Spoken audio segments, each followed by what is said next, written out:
My name is William Tuttle. Today is the 9th of April, 2019. The time is 5 p.m.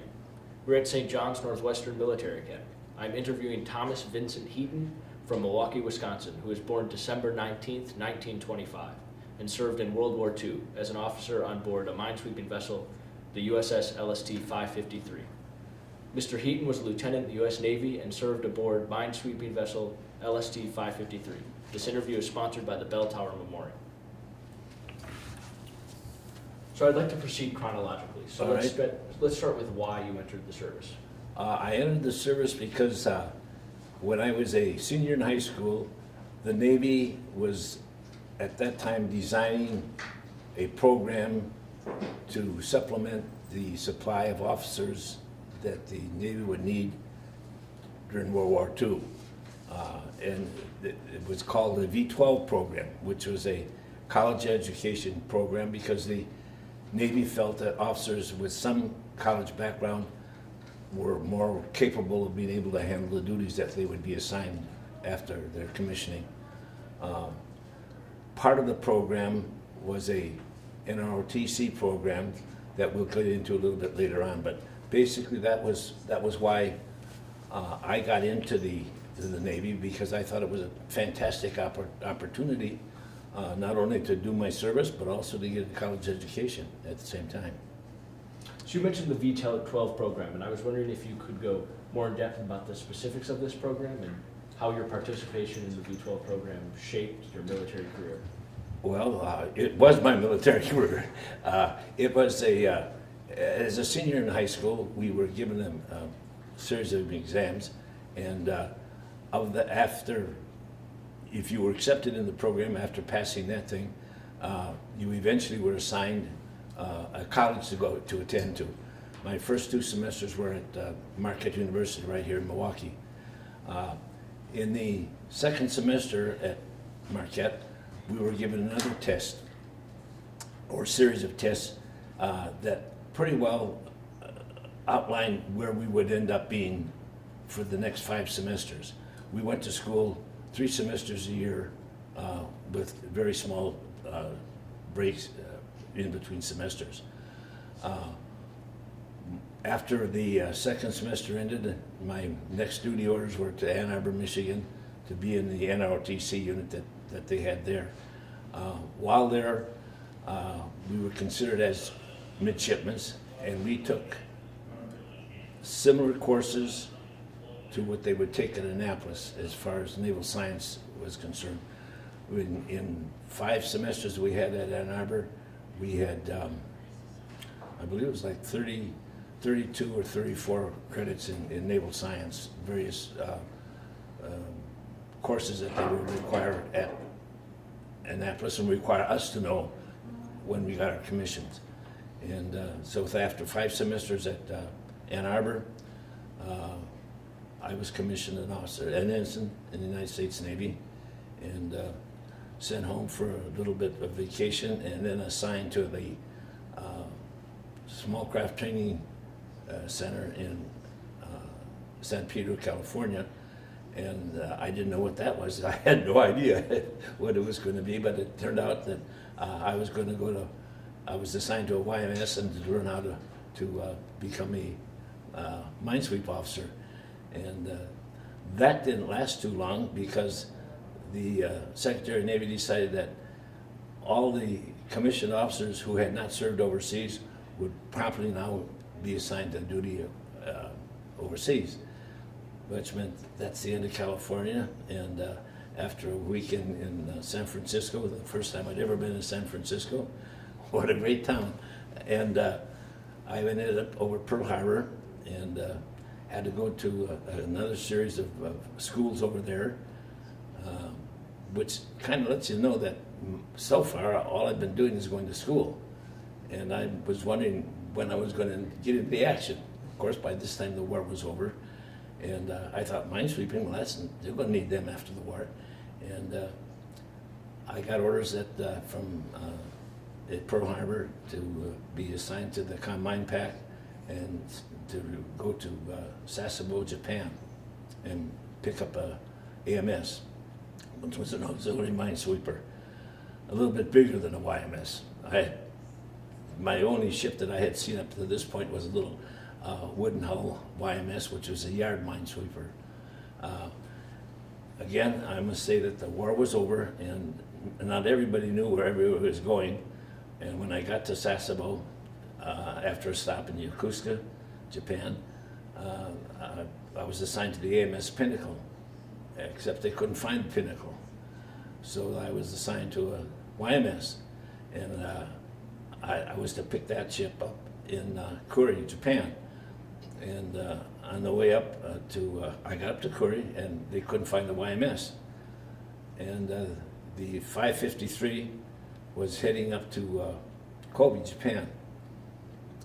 And I was on that ship for transportation, and while being on board and on our way up to Kobe, they said, what are you going to do? And I said, well, I'm looking for a ship.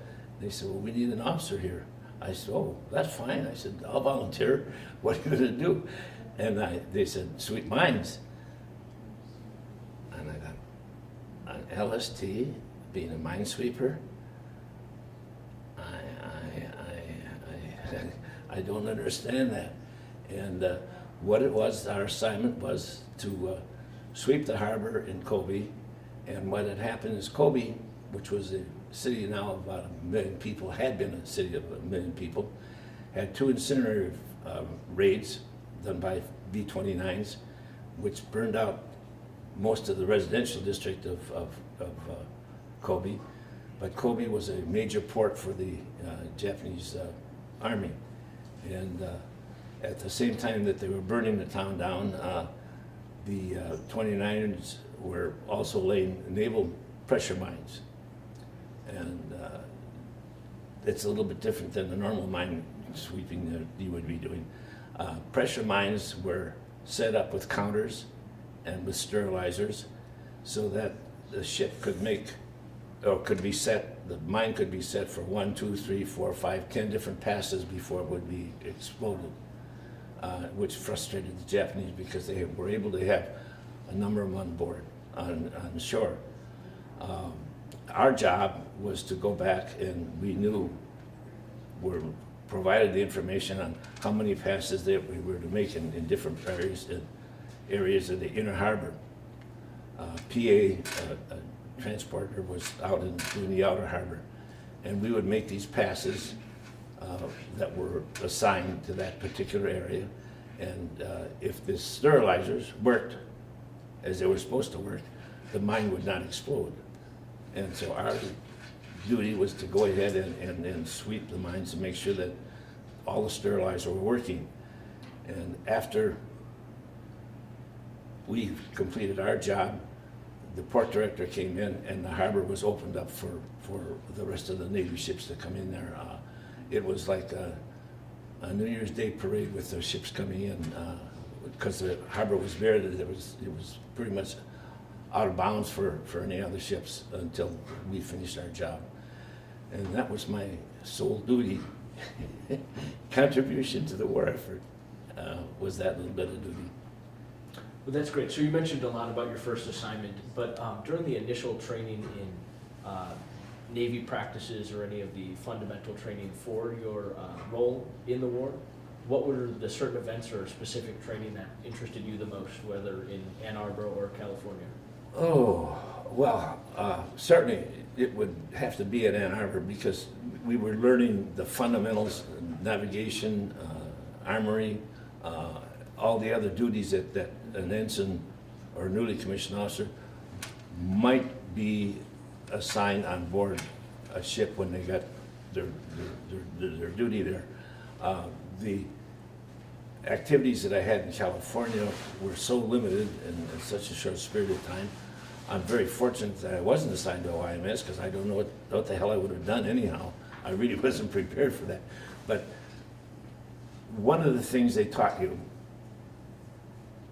very rapidly was that when you're assigned a duty, no matter what age or what any experience you might have had, you're going to have experience now, and it's your responsibility to fill that job out. And my job on board the 553 was a stores officer. My division was the galley, and it was my responsibility to write the menus, 3 meals a day, 7 days a week, for our small crew. And the crew that we had on board the LST for minesweeping was about a third of the size of a normal crew. We had 6 officers and 60 men approximately. And when we were sweeping, half the crew was off and half the officers were off, so that if something happened out there, we would still be able to function and finish our job. And the Japanese people were very nice. They had what we called a meat wagon that would follow us around in case we detonated any mines and be able to pick us out of the water. But I was now 19 years old, and this was my duty on there. And I had never written menus, and I had so much per man that I could spend for each meal. And nobody said, none of my preparation in school prepared me for this assignment, but that's what happens in the Navy or in the military. I don't think the Navy is unique in this thing, but when you're assigned a job, you've got a book, and that book will tell you all the answers. And I didn't have any complaints, so I guess I did a fairly good job. So you said a little bit about the duties of what the minesweeper did, but what was the atmosphere on board a minesweeper like? It's very dangerous duty, so were the sailors a little scared? Were you a little scared? Well, no, I was not. Again, maybe I was too young to be frightened, but again, this was a volunteer duty that everybody on board had to volunteer for, with the rewards that maybe you're going to get leave at the end of the service. But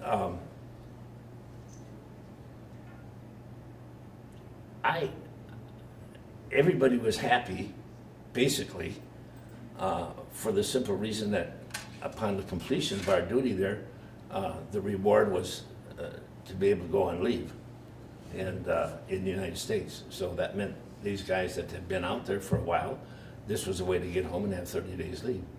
And so the general feeling was that was the reward at the end of the day. But as far as the group is concerned, they were a good group. They were a great group. I don't think that I could have had a nicer group of people to be associated with, the enlisted people as well as the officers, as we had on board that ship. It was a good. Everybody was mad at the skipper, but everybody else was happy. Skippers always get that thing.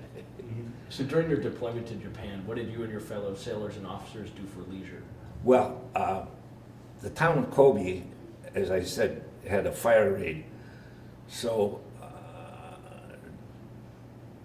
we were not allowed, if your day was to be off board and be on shore, we were not allowed to go into the town of Kobe until after 8:30 in the morning, because prior to that, they had wagons going around picking up the people who had starved that night, picked up any of the kids that were youngsters, 4 years old, that were taking care of youngsters 3 years old. There's nothing good to be said for a war. I don't care what civilians ultimately play a major thing in that, and I don't think I will ever forget that. We were fortunate enough every night to be able to pull up to the dock, and where they got it, I don't know, but the kids got a 50-gallon drum, and they got some wood, and everything that was left over from our chow was offloaded for them to eat, so they had something to eat that day. This is something that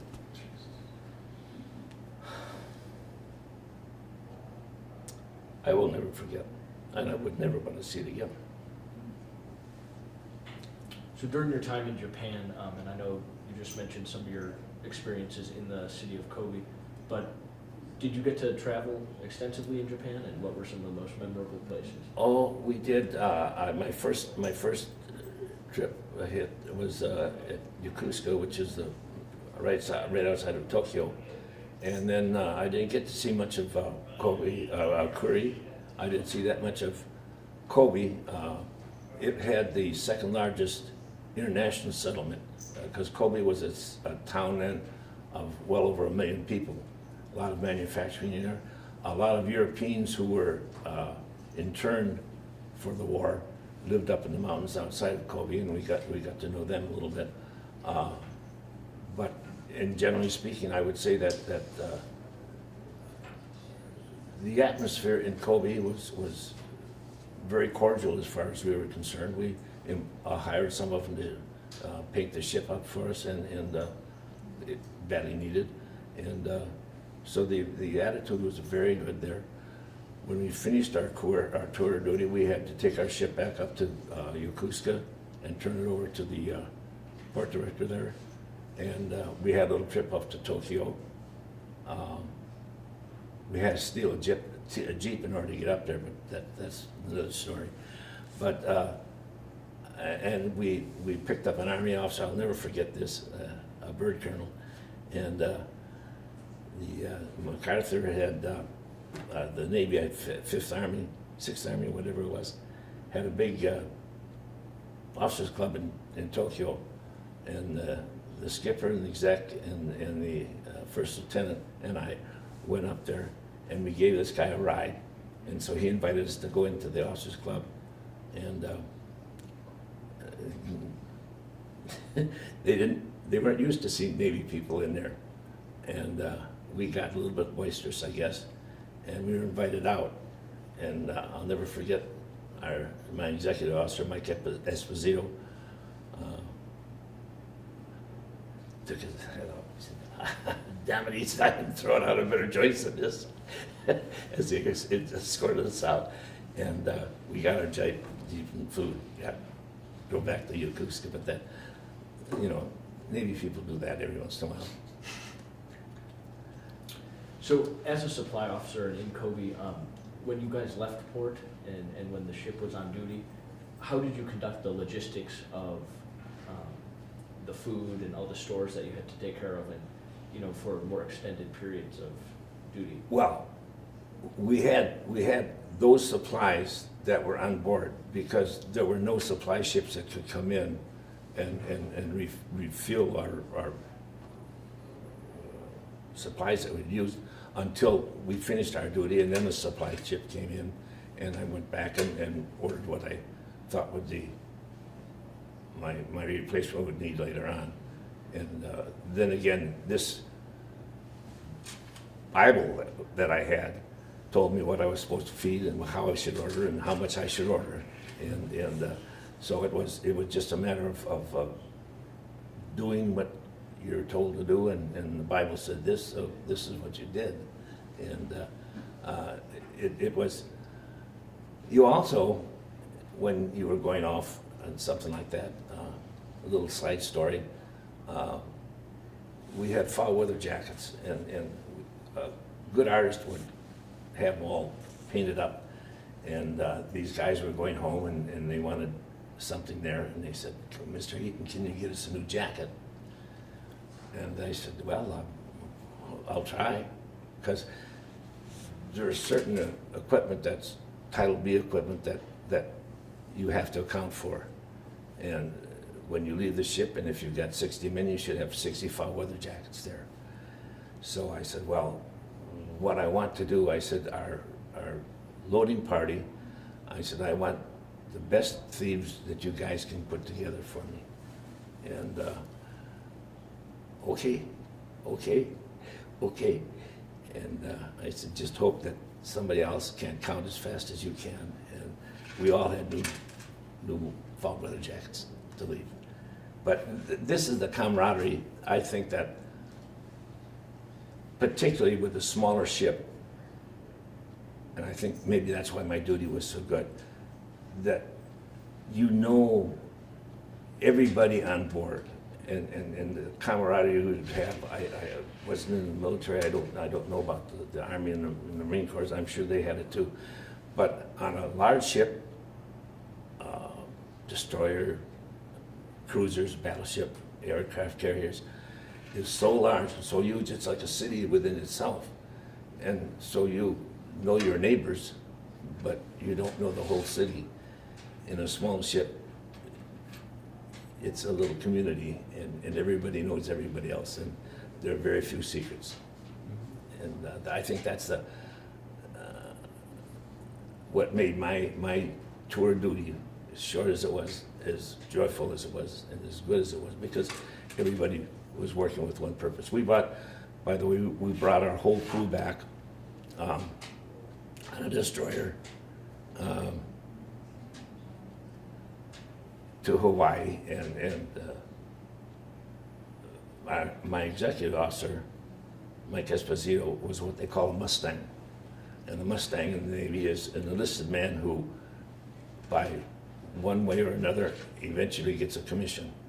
And Mustangs have their own society. And we had told all our crewmen, you're only going to be here for a week, stay out of trouble. Please, stay out of trouble. But if you do get in trouble, get a hold of Mr. Esposito and myself. Well, that was like talking to a wall. But fortunately, the brig officer was a Mustang, and when we got the message that part of our crew was in jail in the brig, we went over there, and as Mustangs can talk to Mustangs, all the guys were out of jail, out of the brig, and no bad marks on them. And again, that's what you do with your crew on a small ship. So you served from July 1943 to June 1946, and I know we've gone over a lot of the stories and your experiences. What would you point out to as the overall highlight of your time in the military? The time that you enjoyed the most? Well, I think the most important thing that I ever did for all a while was to help clean up the harbor in Kobe.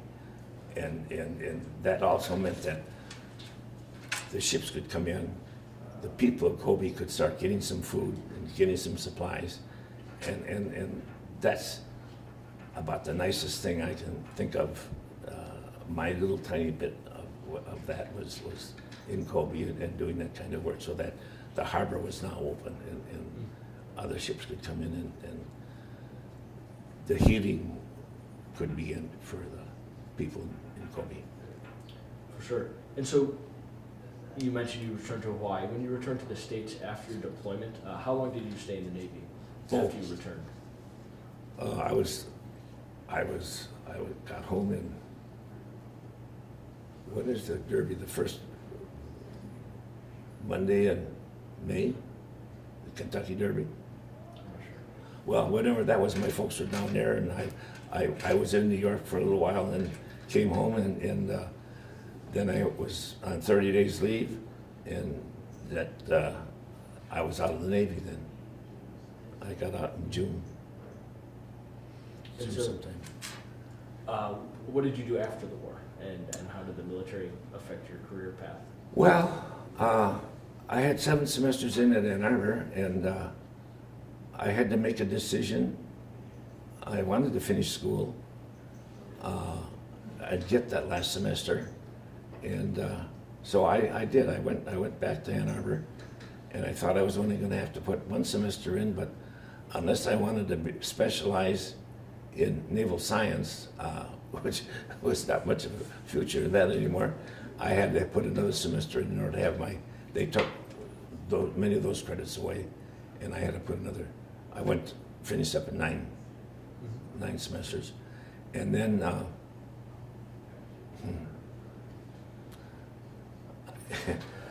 friend of mine was in California that I'd gone to school with, and he called and he said, "Tom," he said, "how would you like to go to China?"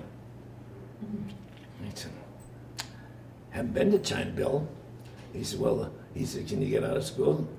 I said, "Yeah." He said, "Well, come on out here so we'll go to China." He said, "I'm doing some war surplus buying, and I think that we can do something." So I had a job hashing in a drugstore, and I got one of my fraternity brothers, and I said, "Don, you can do this." I said, "I'll show you how to do this." And I said, "All more than that, make sure that I'm squared away with the government on my GI business. It's okay. So I took off for California. I had learned how to ski at up north of Michigan. Can't think of the city now. But anyhow, I got out to California and Bill said, we're not going to go to China. He said, we're going to go skiing. I said, oh, okay.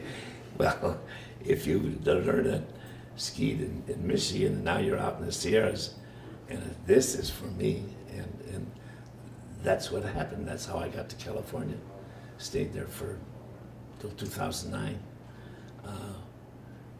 doing fun things, crazy things, making some money, going broke, making some money, going broke, coming back to Wisconsin, and to please my mother, she convinced me I could be an insurance salesman.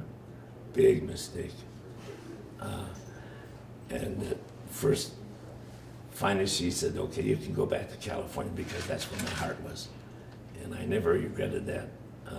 I would say one thing, that as you're growing up as a youngster and you're doing things and you have something that you want, you think is just perfect for you, and if you're a religious man, you pray that the Lord will make you do that and it'll come out all right. But it doesn't. And you think, I guess God's mad at me. He's not mad at you. He's teaching you. He's teaching you how to learn how to fail and start over again. And all the rewards that you get in life, everything that you get in life, God has blessed you with that and made that possible for you. The things that you might have thought that you wanted, you find out later on, He was right. And for any young man, if I could convince them of that, that'd be the greatest thing I could do. All right. So, looking back, the benefits of being a military officer, how it affected your life, and what would you say is the most important lesson that you've gained from it? Never underestimate what you can do. Never be a quitter. Yes. And help somebody along the way. All right. So we have a few pictures here, and I was wondering if you could just go over this and kind of outline a few of the functions of the ship. Yes. This is an LST. It's a landing ship tank. It's a ship about 300 feet long. It can vary its draft,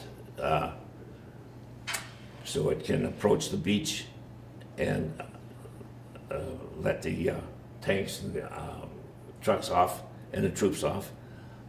And then it has dropped an anchor as it approaches the beach. And when you're emptied again and you are light drafted again, you can back off of the beach and go pick up another group. It also carries, it can carry and has carried LCTs, which is a landing craft tank.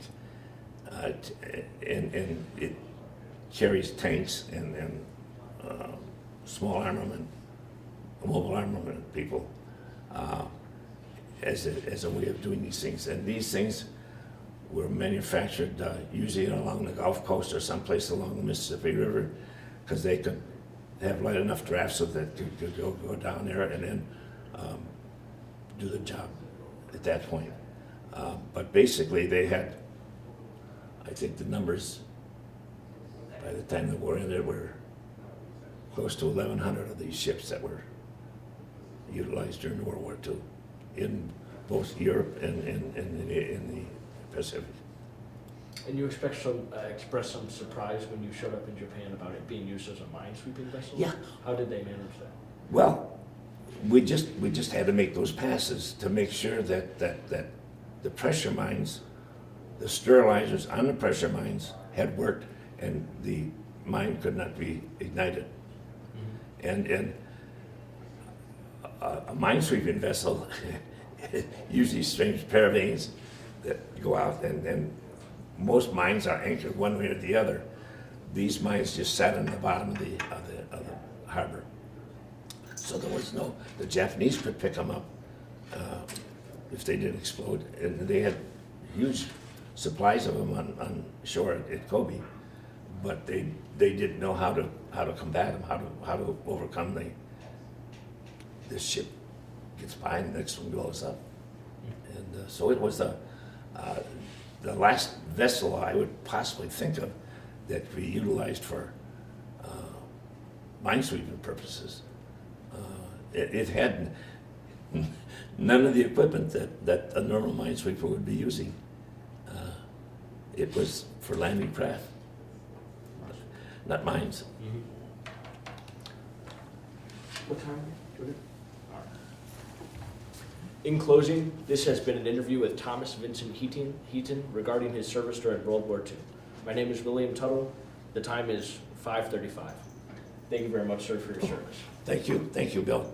Great knowing you. Thank you. Nice to meet you.